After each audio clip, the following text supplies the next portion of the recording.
Hello मेरे प्यारे दोस्तों। तो आप कैसे हैं? आई होप आप बहुत अच्छे होंगे और अपनी पढ़ाई पूरी मन तन पूरी जोश के साथ कर रहे होंगे। तो आज हम इस वीडियो में अपने कुछ जर्नी के बारे में शेयर करने जा रहे हैं। इसमें यह बताने जा रहे हैं कि हम कैसे 435 मेरा 10th में मार्क्स था और 12th में था 442। तो हम इस वीडियो में यही जानेंगे कि कैसे हम 435 से 442 तक आए। आप यह पूरी वीडियो अच्छी तरह से देखें ताकि आप जो भी टारगेट फिक्स किए हुए हैं 450 प्लस उसको आप कर सकें, और मैं कहाँ चूक होया, मैं कहाँ गलती कर दिया, उसको आप जो भी हमको साथ हुआ वो आपको साथ हम शेयर करने वाले हैं। तो आइए अपनी जर्नी की शुरुआत करते हैं। सबसे पहले जो भी स्टूडेंट, हमको भी यही समस्या था, लेकिन जब ये हम फॉलो करने लगे तो मोस्टली समस्या हमको कमने लगा। तो सबसे पहले हम अपने बारे में आपको हम बता दें कि मेरा मैथ में 95 मार्क्स आया है 12th में, और केमिस्ट्री में 93 है, और क्या बोलते हैं फिजिक्स में 90 है। मेरा लैंग्वेज पेपर में बहुत कम मार्क्स है। लैंग्वेज पेपर में है जाकर के हिंदी में मेरा 80 मार्क्स है, और क्या बोलते हैं इंग्लिश में मेरा 84 मार्क्स है। तो टोटली मेरा मिला करके जाकर के 442 मार्क्स टोटली है। तो सबसे पहले हमें क्या प्रॉब्लम होती थी और आपको क्या प्रॉब्लम होता होगा। हमको ऐसा लगता है कि जो प्रॉब्लम हमें होता था वह आपको भी होता होगा शायद। तो आपको हम बता दें कि मुझे क्या क्या दिक्कत होता था याद करने में। सबसे पहले दिक्कत आता था कि नए क्वेश्चन को याद कैसे करें। होता है कि नहीं? आप लोग को भी दिक्कत होता होगा कि हम नए क्वेश्चन को आखिर याद कैसे करें। बात सही है। और दूसरी बात कि याद जब कर भी लिए तो याद कैसे रखें। सबसे बड़ा प्रॉब्लम है कि याद कर लिए तो याद कैसे रखें, क्योंकि 12th का जो सिलेबस है बहुत बड़ा है और उसका याद करना, रिवाइज करना थोड़ा सा लेंदी प्रोसेस होता है। तो हम आज सिर्फ दो ही बात को ध्यान देंगे, और मुझे ऐसा लगता है कि हम दोनों बातों में अपना इम्प्रूव किए तो मेरा मार्क्स यहाँ तक आया है। और जो आप भी करते हैं तो आपको 90% चांस है कि इतना तक मार्क्स आ जाएगा। तो सबसे पहले आपको हम बता दें कि नए क्वेश्चन को कैसे याद रखें। तो आप जैसे ही पढ़ें, जैसे कि मान लीजिए आप कोई भी इंस्टीट्यूट में जाते हैं, कोई भी कोचिंग करते हैं, वहाँ से जो सर पढ़ाते हैं उसको सबसे पहली बात तो क्लास में समझिए।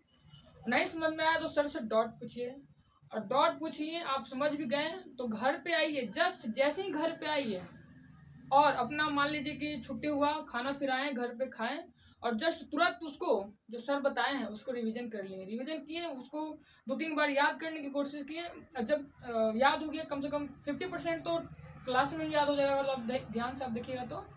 और 50% बचेगा, उसको आप 2-3 बार घर पे देख लीजिएगा। जब वहाँ से जस्ट आइएगा आपको पूरा माइंड में क्रिएट हो जाएगा। तो हम तो यही मोस्टली करते थे कि हम आते थे क्लास से और अपना जो भी याद करने वाला चीज़ है उसको याद कर लिए। होमवर्क करने वाला था दोपहर में कर लेते थे, आते थे जैसे ही। तो आपको सबसे पहले यही करना है कि सबसे पहले जो भी क्लास में हुआ, होमवर्क हुआ, याद करने वाला चीज़ है उसको सबसे पहले वहीं पे याद करने की कोशिश करें। 50% तो क्लास में ही याद हो जाएगा, और जो 50% बचेगा उसको आप जब घर पे आइएगा खाना वाना खा के जब पढ़ेगा वह 50% क्लियर हो जाएगा। तो आप क्या किए, नए क्वेश्चन को 90% याद कर लिए, ठीक है। अब इसको याद कैसे रखें, है ना। पहली बात तो इसको ऐसे ही हम याद करते थे और आपको याद हो जाएगा, क्योंकि आप सही से वहाँ समझिएगा क्लास में। वहीं तो 50% सर होते हैं कि समझा देते हैं, है ना। जो भी जितना भी एवरेज स्टूडेंट है सबका यही हाल है कि वहाँ पे 50 से 60% तक समझ जाता है। 40% घर पे आता है, अपना थोड़ा सा पढ़ता है तो अच्छी तरह से उसको क्लियर हो जाता है। और तो उसको सबसे पहले ये काम करने ला, जैसे ही पढ़ाई वहाँ से छुट्टी हुआ घर पे आए उसको हम क्लियर कर लिए वहीं पे। सेकेंड बात ये है कि इसको याद कैसे रखें। याद तो कर लिए वहाँ पे, और फिर याद क्वेश्चन को कैसे रखें।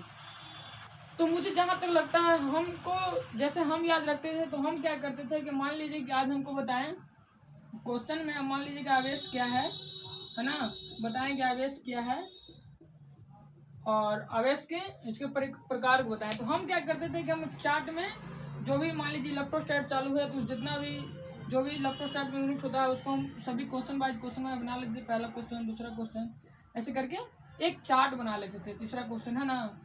और फिर उसको रिवीजन जब कॉपी पलटने से पहले हम क्या करते थे कि पहला क्वेश्चन है मान लीजिए आवेश क्या है, तो आवेश क्या है अपने क्वेश्चन में देख लेते थे क्वेश्चन को, और फिर अपने माइंड में सोचते थे कि अच्छा आवेश क्या है। तो किसी भी परमाणु तो पदार्थ में इलेक्ट्रॉनों की संख्या तथा प्रोटॉनों की संख्या असंतुलित हो जाने के कारण जो उस तत्व में पदार्थ गुण उत्पन्न हो जाता है उसे आवेश कहते हैं। अपने माइंड में सोचते थे, ऐसे बोलते नहीं थे। फिर आवेश के प्रकार, फिर आवेश के गुण, आवेश संरक्षण, आवेश क्वांटीकृत होता है, आवेश इनवेरिएंट होता है ना। आवेश उदासीन वस्तु को अपनी ओर आकर्षित करती है ना। तो ये सब अपने माइंड में सभी उसका गुण बोलते थे। तो हमें मोस्टली उतना बहुत बड़ा, जब क्रैश कोर्स चलता था तो हमें कम से कम, तो मान लीजिए फिजिक्स को और जो चैप्टर में याद रिवीजन कर रहे हैं टोटली ऑल ओवर, तो मुझे 2 से 2.5 घंटा में पूरा एकदम अच्छी तरह से A to Z हम डेली रिवीजन कर लेते थे। डेली हम एक दिन में 3 विषय पढ़ते थे। जो होता था सर जी 2 विषय कराते थे, एक बार एक एक्स्ट्रा। मोस्टली हमको लगभग 5 से 6 घंटा हम घर पे पढ़ते थे। तो आपको भी 5 से 6 घंटा तो पढ़ना ही होगा क्लास छोड़ के, मिनिमम कम से कम 5 से 6 घंटा पढ़ना होगा। तो आप देखिए 12th में क्या होता है कि 10th से इंक्रीज करना मार्क्स थोड़ा सा कठिन हो जाता है, क्योंकि 10th में बच्चा 2-3 बार पढ़ चुका होता है, लेकिन 12th में उसे एक बार पढ़ना पड़ता है। मोस्टली बच्चा होता है कि मैक्सिमम नंबर क्यों लाता है, 2-3 बार 10th पढ़ लेता है, लेकिन 12th में उसे एक ही बार पढ़ना पड़ता है ना। तो इसको आप ध्यान ऐसे रखिएगा, तो मुझे लगता है कि आपको अच्छी तरह से याद हो जाएगा। आई होप इतना तक अच्छी तरह से समझ गए होंगे। और अगली वीडियो में हम लोग मैथ के साथ फिर ढाकड़ा अच्छी तरह से आएंगे। तो इतनी को देखने के लिए थैंक्स। और अच्छा लगे तो दोस्तों के पास शेयर जरूर करें। धन्यवाद।